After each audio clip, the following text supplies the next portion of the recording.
যোগ্য উত্তরাধিকারী সূর্য পানিগ্রাহীকে জীবনসঙ্গী করার অঙ্গীকার করে তিনি প্রমাণ করলেন শুধু নৃত্যের মধ্যে দিয়েই নয়, ব্যক্তি জীবনেও সবথেকে দামি সম্পর্কের মধ্যে দিয়েও তিনি বরণ করে নিলেন প্রভুচরণের ঘরানাকে।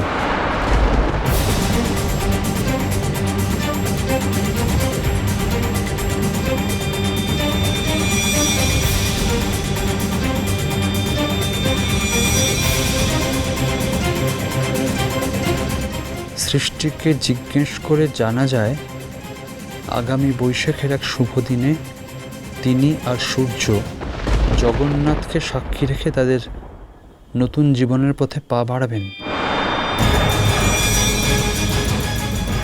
কি এত পড়ছে বিনায়ক? কি বরাবর স্বল্পভাষী সূর্য পানিগ্রাহীকে এ ব্যাপারে প্রশ্ন করলে লাজুক হেসে সংক্ষিপ্ত উত্তর দেন, জগন্নাথ আমাকে পৃথিবীতে দুটি শ্রেষ্ঠ উপহার দিয়ে পাঠিয়েছেন, এক নাচ, দুই সৃষ্টি। আমি ধন্য।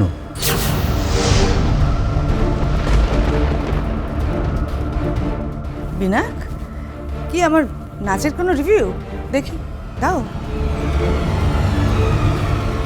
গুরু প্রভুচরণ পানিগ্রাহী বলেন, জগন্নাথের আশীর্বাদেই তার পুত্র এবং পুত্রবধূ সূর্য আর সৃষ্টির হাত ধরে তার ঘরানা নিশ্চয়ই একদিন সারা বিশ্বে পৌঁছে যাবে।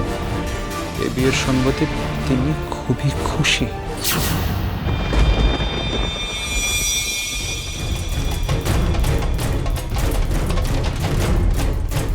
কি হয়েছে বলো তো বিনা? কি হয়েছে?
বাবা, বাবা,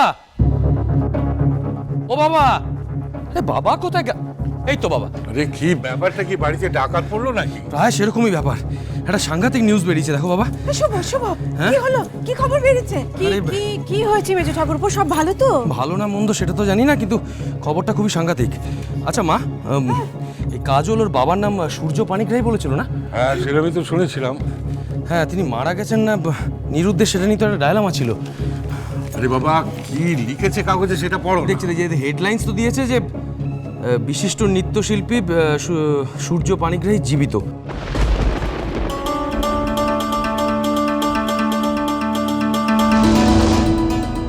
কি বলছো মিস্তা? এত বড় একটা খবর! কাজল, এই কাজল মা, কাজল একবার শোনো। কোনো দরকার আছে বলতো? আসুচি ছোট্টা। হ্যাঁ, তাড়াতাড়ি। ষড়ের মতন চেঁচাচ্ছ কেন তুমি সমানে? ওকে বলছি। তোমার মাথায় কি কোনোদিন কোনো এক ফোঁটা বুদ্ধি হবে না? আগে ভেতরে কি লেখা আছে খবরটা নিজেরা ভালো করে পড়ে নি না, তারপরে কাজল কাজল বলে ডেকো। মেজকা হঠাৎ এত হাঁকডাক করতে শুরু করলো কেন সাত সকালে? ব্যাপারটা দেখতে হচ্ছে তো। মা মেয়েটা ভেতরে ভেতরে কত কষ্ট পেয়ে এসেছে, এতদিন বাবাকে কাছে পায় না বলে আজ বোধহয় ঠাকুর ওর দিকে মুখ তুলে চাইলেন। বড় বৌদি প্লিজ একটু চুপ করবে, একটু চুপ করবে, খবরটা একটু পড়তে দাও আগে। কি খবর শুনি? কি খবর? আমাকে বাদ দিয়ে আমার বের খবর হচ্ছে বুঝি? ব্যাস সব হয়ে গেল। এত বড় একটা সুখবর সে কি চেপে রাখা সম্ভব? আর বিশেষ করে তার মেয়ে যখন এই বাড়িতে উপস্থিত।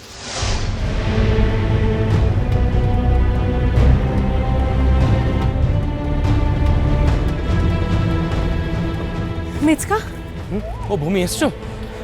দেখো আজকে কাগজে একটা দুর্দান্ত খবর বেরিয়েছে, দেখো। কি খবর মেচকা? আরে কি মুশকিল, খবরটা তো কাজলকে আগে শোনাতে হবে। কি লিখেছে ঠিক করে পড়ে কাজলকে শোনাও।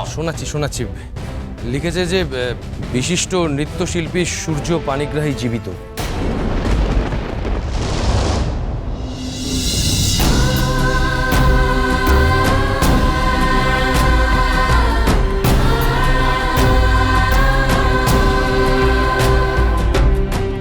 বাবা, বাবা কাগজটা মতে দেবে ঠিককে? কেন এই বললে হবে না?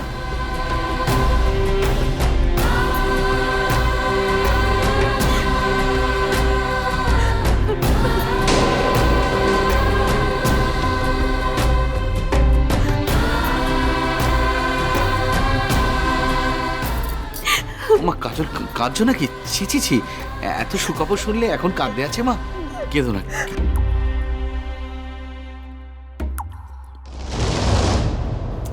নীল, নীল এদিকে একবার আয় না ছাই।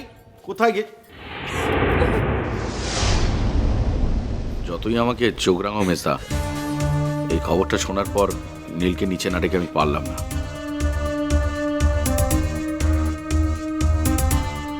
তিনি কি আবার উড়ে এসে জুড়ে বসবেন নাকি এতদিন পর? মাই গড, এমনিতেই মেয়ের পা এখন মাটিতে পড়ে না, তার উপর বাবা এসে গেলে তো। মেচকা, ভিতরের খবরটা পড়ো না গো, এরকম একটা এক্সাইটিং নিউজ।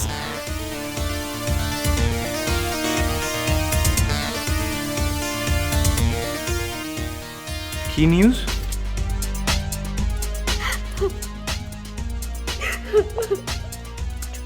কি হলো? হোয়াট হ্যাপেন্ড কাজল? কাঁদছো কেন? নাটক।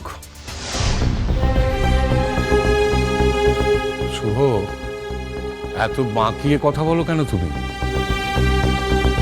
সোজাসুজি কথা বলতে পারো না? এরকম একটা ইমোশনাল মোমেন্টে একটা মেয়ে নিজেকে কন্ট্রোল নাও করতে পারে, এটুকু বোঝার মতো মানসিকতা তোমার নেই? কেন বাবা? ও কি জানে না যে ওর বাবা নিরুদ্দেশ? তাছাড়া ওর মা তো কখনো বলেনি যে ওর বাবা বেঁচে নেই।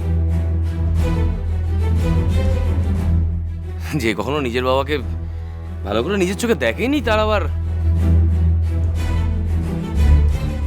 ও কি দেখেনি বলে কি বাপের জন্য কষ্ট হবে নাকো? কেমন ধরে অশান্তি কথা বলিস রে তুই?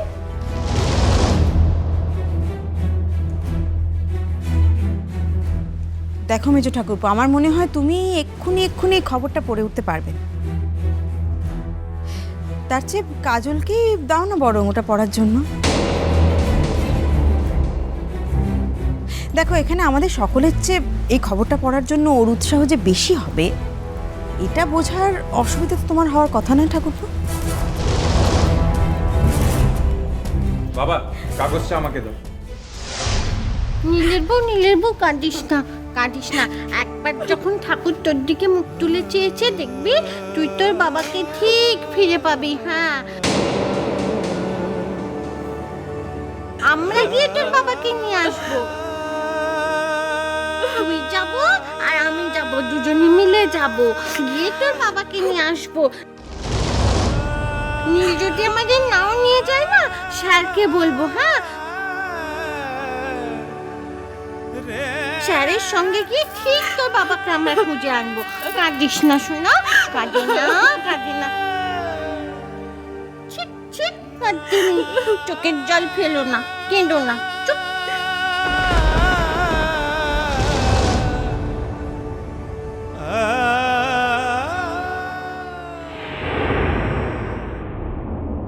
আপনজনের কথা জানতে চাওয়া হলে তিনি স্পষ্ট ভাষায় উত্তর দেন, যে এই পৃথিবীতে তিনি সম্পূর্ণ একা। বাজে জন্মপথ